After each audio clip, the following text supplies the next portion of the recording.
El Santiago Bernabéu fue testigo de una tarde de fútbol donde la historia y la jerarquía del Real Madrid se impusieron una vez más. Un duelo ante el Girona que, pese a las rotaciones de Ancelotti, terminó con un sólido 2-0 que mantiene a los blancos en lo más alto de la liga, igualados en puntos con el Barcelona. Pero más allá del resultado, el partido dejó momentos que explican por qué este equipo es lo que es. Antes del partido, los focos se desviaron por un instante. En los pasillos del Bernabéu se vio a un Mbappé relajado, sonriente, con esa tranquilidad de quien sabe que está en el sitio adecuado. Y por otra parte, tampoco pasó desapercibida la presencia de Dani Carvajal y Jude Bellingham en la grada del Bernabéu, apoyando al equipo como auténticos madridistas. Por cierto, a Jude se le vio muy bien acompañado.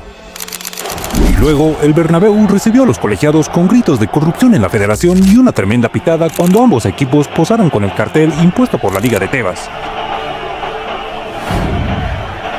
Muchos aficionados expresaron su descontento, pero desde este canal consideramos acertada la actitud de los jugadores, evitando así alimentar las falacias de los antimadridistas y su incesante campaña contra el Real Madrid.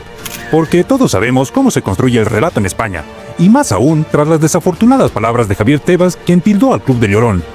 Conozco muchos madridistas que no están de acuerdo con este club llorón, ¿sabes? Porque ahora dicen que es un club llorón. Y ya estamos llorando para el fin de semana, no sé si llorarán la semana que viene. Florentino representa el fútbol oligarca, solo para los ricos. Unas declaraciones ridículas que fueron desmontadas de manera impecable en la cadena SER, dejando en evidencia quién es realmente el artífice de la manipulación.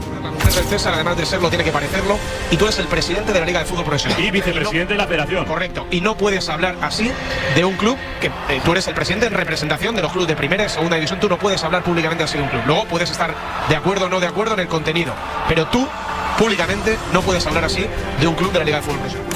Ya en el partido, el Real Madrid arrancó dominante, pero sin la precisión necesaria para adelantarse en el marcador. Girona tuvo sus momentos y Courtois respondió como el muro que es. Van den Beek y Sigankov tuvieron oportunidades claras, pero el Bernabéu sabe que estos partidos se ganan con calidad. Y ahí es donde entra Luka Modric. A los 38 años, cuando muchos lo daban por acabado, sacó de su bota derecha una obra de arte. Un remate a la escuadra que dejó sin opciones a Gazzaniga y desató la locura en Chamartín. La reacción fue inmediata. Brahim Díaz sorprendido, David Alaba exultante y Vinicius ovacionando a su compañero en el campo. Modric sonrió y con él el fútbol entero. Solo controlé el balón y pegó bien y entró, gracias a Dios. Al descanso, el Real Madrid ya tenía el control, pero la sensación era que había que cerrarlo.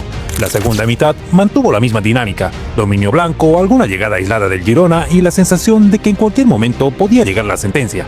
Y así fue. Minuto 82, combinación perfecta entre Mbappé y Vinicius y el brasileño define con clase ante Gazzaniga. Fijaos en el detalle tras el gol. Vinicius agradece el pase del francés y celebran juntos con el gesto del brasileño. Conexión en el campo y también en las celebraciones, algo que al antimadridismo no le debe estar gustando demasiado. El relato antes del partido insistía en que Vinicius llevaba sin marcar desde noviembre. La realidad, solo 5 partidos sin anotar en liga, debido a lesiones y a la expulsión recibida.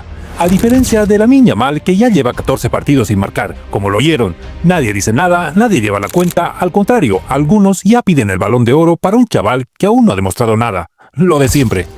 Y el partido dejó más postales. Modric salió sustituido bajo una ovación tremenda. Reconocimiento más que merecido para un futbolista único.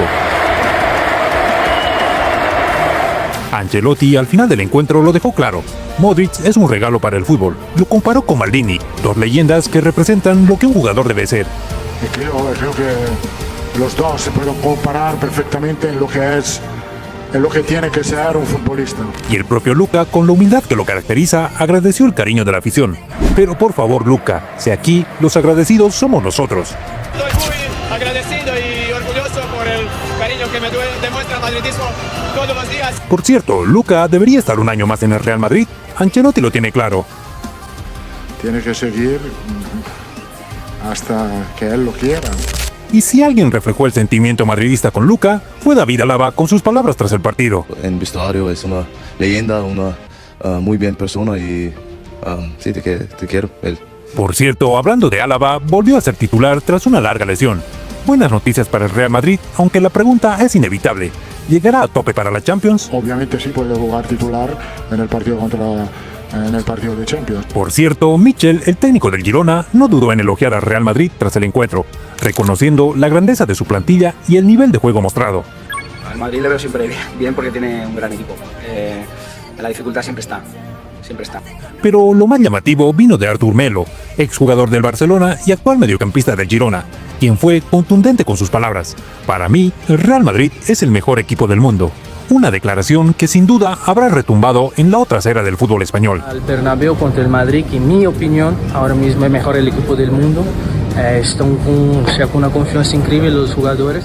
Y un último apunte, Lucas Vázquez terminó el partido sin camiseta, algo que mostró en su cuenta de Instagram y que generó sorpresa incluso de Vinicius y Karim Benzema, quienes no dudaron en comentarlo. Detalles que, aunque parezcan pequeños, demuestran el buen ambiente dentro del vestuario blanco, incluso con jugadores que ya no se encuentran en la plantilla. Noche de fútbol, de historia y de jerarquía. Ganó el Real Madrid y la liga sigue encendida. Sonríe Luka Modric, sonríe el Bernabéu, sonríe el fútbol.